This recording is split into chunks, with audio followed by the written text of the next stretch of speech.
నమస్కారం. ఫోకస్ అనంత న్యూస్కి స్వాగతం. హెడ్లైన్ చూద్దాం.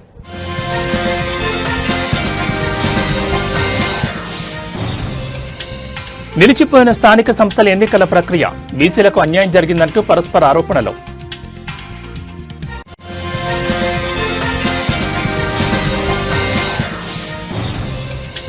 ఉపాధ్యాయ నియామకాలపై నిరుద్యోగులకు శుభవార్త, డిఎస్సీ నోటిఫికేషన్పై మంత్రి నారా లోకేష్ కీలక ప్రకటన.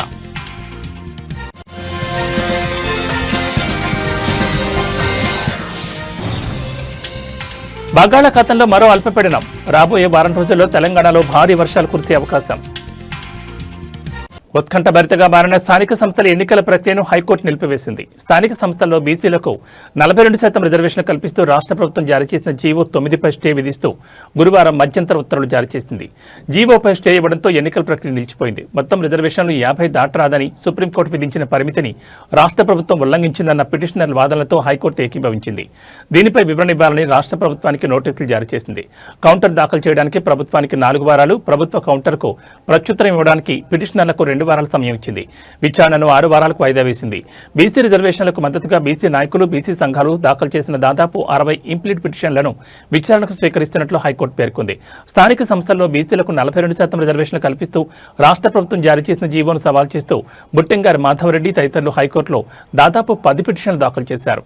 బుధవారం వాదనలు ముగియకపోవడంతో గురువారం మధ్యాహ్నం 2:15 నుంచి chief justice Aparesh Kumar Singh, justice మొహియుద్దీన్ల ధర్మాసనం విచారణ కొనసాగించింది. రాష్ట్ర ప్రభుత్వం తరపున advocate general A Sudarshan Reddy వాదనలు వినిపించారు.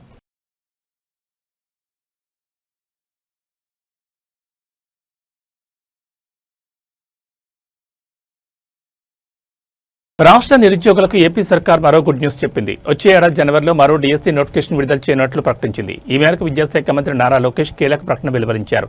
అంతకంటే ముందు ఈ ఏడాది నవంబర్ చివరి వారంలో టెట్ పరీక్ష నిర్వహించాలని భావించారు. పాఠశాల విద్య, ఇంటర్మీడియట్, కళాశాల విద్య ఉన్నతాధికారులతో జరిపిన సమీక్షలో ఈ మేరకు మంత్రి లోకేష్ స్పష్టం చేశారు. ప్రతి ఏటా డిఎస్సీ ద్వారా టీచర్ పోస్టుల భర్తీకి ఇచ్చిన హామీకి కట్టుబడి ఉంటామన్నారు. ఈ సందర్భంగా డిఎస్సీ వివరాలను వెల్లడించారు. ఇందులో భాగంగా ఈ ఏడాది నవంబర్లో టెట్ నోటిఫికేషన్, ఇక వచ్చే ఏడాది జనవరిలో డిఎస్సీ నోటిఫికేషన్ ఉన్నట్లు వెల్లడించారు. అదే ఏడాది మార్చిలోనే డిఎస్సీ పరీక్షలు నిర్వహించి ఉద్యోగ నియామకాలు చేపట్టనున్నట్లు వెల్లడించారు. అంతేకాకుండా ఇకపై ఏటా డిఎస్సీ నిర్వహించనున్నట్లు మంత్రి లోకేష్ చెప్పారు. ఈ మేరకు ఏర్పాట్లు చేయాలని అధికారులను ఆదేశించారు. ఇక ఇప్పటికే మెగా డిఎస్సీ నియామక ప్రక్రియ పూర్తయిన సంగతి తెలిసింది. ఇందులో ఎంపికైన అభ్యర్థులు అక్టోబర్ 13వ తేదీ నుంచి బడుల్లో చేరనున్నారు. ఇక మెగా డిఎస్సీలో ఉద్యోగాలు పొందని వారంతా వచ్చే టెట్ డిఎస్సీలకు సన్నద్ధం కావాలని మంత్రి లోకేష్ సూచించారు. కొత్త డిఎస్సీ నిర్వహణ తర్వాత వచ్చే విద్యా సంవత్సరం ప్రారంభం నాటికి కొత్త ఉపాధ్యాయులు విధుల్లో చేరేలా ప్రణాళికలు రూపొందిస్తున్నట్లు తెలిపారు. అలాగే స్పెషల్ డిఎస్సీపై కూడా మంత్రి లోకేష్ క్లారిటీ ఇచ్చారు.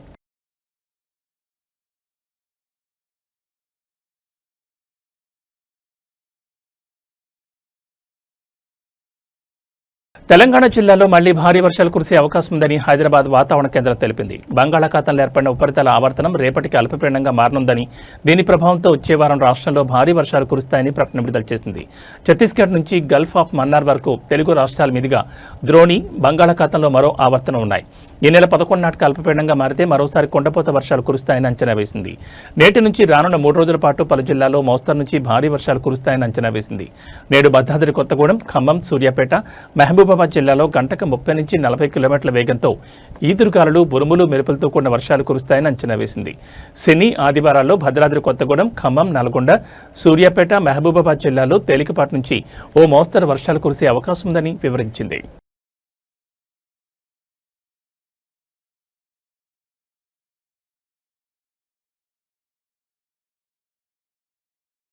ప్రపంచవ్యాప్తంగా ఎంతో ప్రతిష్టాత్మకంగా భావించే నోబెల్ శాంతి బహుమతి విజేతను ఈ రోజు ప్రకటించనున్నారు. శాంతి కోసం కృషి చేసిన మహనీయులు ఎవరు, ఈసారి ఈ గౌరవం ఎవరికి దక్కుతుందని ఉత్కంఠ సర్వత్రా నెలకొంది.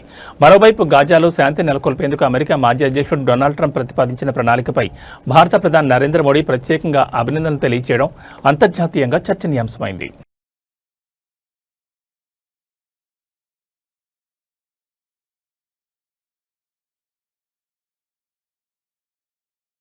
దేశంలోని అత్యంత ధనవంతుల సంపద ఈ ఏడాది గణనీయంగా తగ్గినప్పటికీ రిలయన్స్ ఇండస్ట్రీస్ అధినేత ముఖేష్ అంబానీ మరోసారి భారతదేశంలో అత్యంత సంపన్నుగా తన స్థానాన్ని బదిలపరుచుకున్నారు.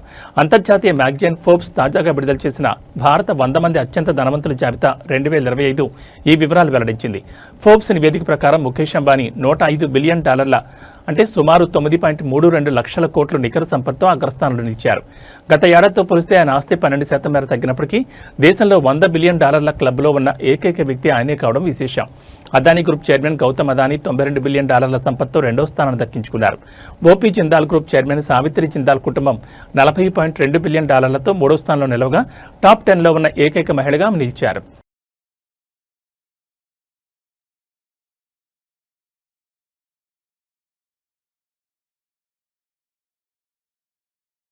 డ్రగ్స్ మాఫియా హైదరాబాద్ మహానగరం డ్రగ్స్ రవాణాకు అడ్డాగా మారుతున్నట్లుగా తాజాగా వెలుగు చూసిన ఘటనలు స్పష్టం చేస్తున్నాయి. పోలీసులు నిర్వహించిన మెరుపు దాడిలో ఏకంగా 72 కోట్ల విలువైన డ్రగ్స్ సీజ్ చేశారు. ఈ కేసులో 4 నిందితులను అరెస్ట్ చేశారు. అంతేకాకుండా నార్థింగ్ ప్రాంతంలో 7,50,000 విలువైన కొకైన్ను స్వాధీనం చేసుకున్నారు. ఇంత భారీ మొత్తంలో డ్రగ్స్ ఎక్కడి నుంచి వచ్చాయి, దీని వెనుక ఉన్న ముఠా ఎవరిది అని పోలీసులు ఆరా తీస్తున్నారు.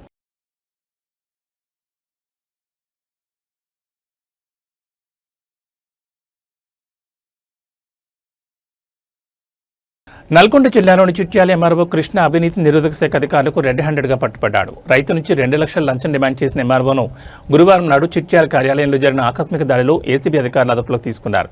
కృష్ణపై గతంలోనూ అనేక అవినీతి ఆరోపణలున్నాయని అధికారులు తెలిపారు. ప్రస్తుతం నిందితుని ఆస్తులపై విచారణ జరుగుతోంది. లంచాలు అడిగే అధికారులపై ఫిర్యాదు చేయాలని ఏసీబీ ప్రజలకు విజ్ఞప్తి చేస్తోంది.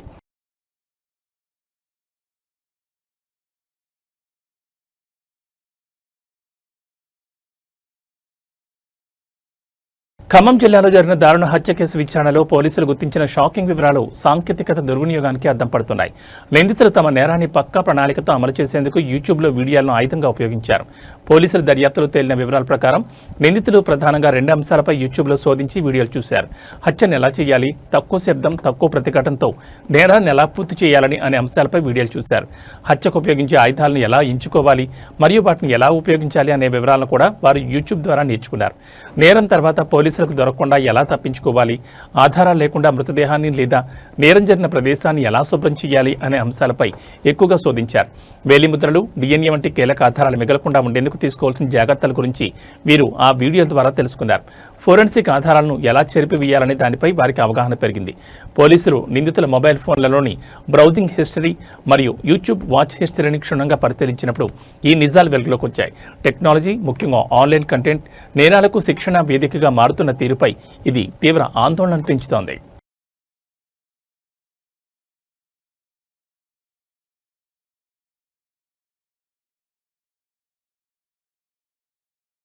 రాష్ట్రంలో కీలక పరిణామం చోటు చేసుకుంది. పాలనలో మార్పులు వేగం పెంచే లక్ష్యంతో ప్రభుత్వం భారీ స్థాయిలో ఐఏఎస్ అధికారులను బదిలీ చేసింది. ఒకేసారి ఏకంగా 31 మంది సీనియర్ అధికారులకు స్థానచలన కల్పించారు. ఏపీ ప్రభుత్వం ఈ నిర్ణయం వెనుక ముఖ్య ఉద్దేశాలు ఏంటి, ఏ కీలక శాఖలకు కొత్త అధికారులు నియమితులయ్యారు, పాలనపై ఈ బదిలీల ప్రభావం ఎలా ఉండనుంది?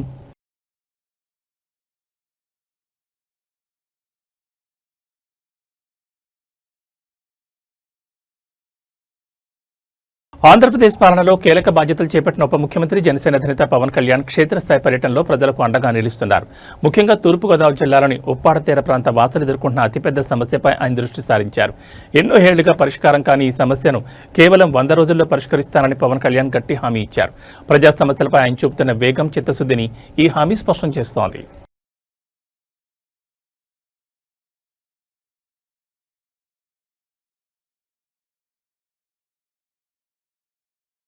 ఆంధ్రప్రదేశ్ రాష్ట్రంలో పేద వర్గాల ప్రజలకు బ్యాడ్ న్యూస్. ఎందుకంటే పేదలకు ఉచితంగా వైద్యం అందించేందుకు అమలు చేస్తున్న ఎన్టీఆర్ వైద్య సేవల స్కీమ్ నేటి నుంచి నిలిచిపోనుంది. ఈ మేరకు ఆంధ్రప్రదేశ్ స్పెషాలిటీ ఆసుపత్రుల అసోసియేషన్ నిర్ణయం తీసుకుంది. ఎన్టీఆర్ వైద్య సేవ ట్రస్ట్ కింద అందిస్తున్న వైద్యారోగ్య సేవలను అన్ని నెట్వర్క్ ఆసుపత్రుల్లో నిలిపివేస్తున్నట్లు అసోసియేషన్ ప్రకటించింది. ఇవాళ నుంచి సేవలు నిలిపివేస్తున్నట్లు ఆంధ్రప్రదేశ్ స్పెషాలిటీ ఆసుపత్రుల అసోసియేషన్ ఆశా ప్రకటించింది. నెట్వర్క్ ఆసుపత్రులకు ఎన్టీఆర్ వైద్య సేవ ట్రస్ట్ ద్వారా ప్రభుత్వం చెల్లించాల్సిన బకాయిలు 2,700 కోట్ల పైనే ఉన్నాయని, నెల నెలా బకాయిలు పెరుగుతున్నా ఉపశమనం కలిగించే చర్యలు ప్రభుత్వం చేపట్టడం లేదని, బకాయిలు రోజురోజుకు పెరుగుతున్న నేపథ్యంలో వాటిని విడుదల చేసే వరకు ఎన్టీఆర్ వైద్య సేవా పథకం కింద వైద్య సేవలు నిలిపివేయడం జరుగుతుందని ఆశా అధ్యక్ష కార్యదర్శులు కె విజయ్ కుమార్, సిహెచ్ అవినాష్ తెలిపారు.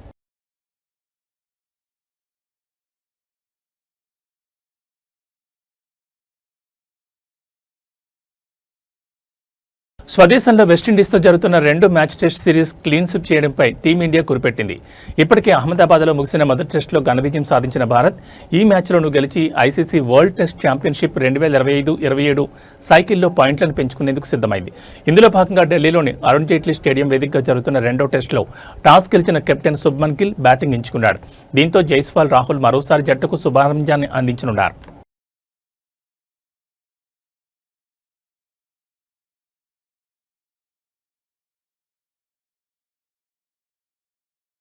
పవర్ స్టార్ పవన్ కళ్యాణ్, దర్శకుడు హరీష్ శంకర్ కాంబినేషన్లో వస్తున్న ఉస్తాద్ భగత్ సింగ్ చిత్రంపై నెలకొన్న సందిగ్ధతకు పూర్తిగా తెరపడకపోయినా నిర్మాతలు మాత్రం ఓ కీలక స్పష్టత ఇచ్చారు. పవన్ కళ్యాణ్ తన షూటింగ్ భాగాన్ని ఇప్పటికే పూర్తి చేశారు. ప్రస్తుతం సినిమా చిత్రీకరణలో మరో 20 నుంచి 25 రోజుల పని మిగిలింది. నిర్మాత రవికిరణ్ మాట్లాడుతూ ప్రేక్షకులకు అనుకూలంగా ఉండే సరైన డేట్ని చూసి సినిమాను విడుదల చేస్తామని స్పష్టం చేశారు. వారు ఇంకా అధికారిక విడుదల తేదీని నిర్ణయించలేదు. ఈ చిత్రం 2026 సమ్మర్ సెలవుల్లో ప్రేక్షకుల ముందుకు వచ్చే అవకాశం ఉందని సినీ వర్గాల్లో గట్టి చర్చ జరుగుతోంది. గతంలో 2026 మహాశివరాత్రికి విడుదలవుతుందన్న వార్తలు వచ్చినా అది కేవలం ప్రచారం మాత్రమేనని నిర్మాత తేల్చి చెప్పారు. దీపావళి పండుగ సందర్భంగా లేదా ఈ నెలలోని సినిమా విడుదల తేదీపై అధికారిక ప్రకటన వచ్చే అవకాశం ఉందని కూడా వార్తలు వస్తున్నాయి.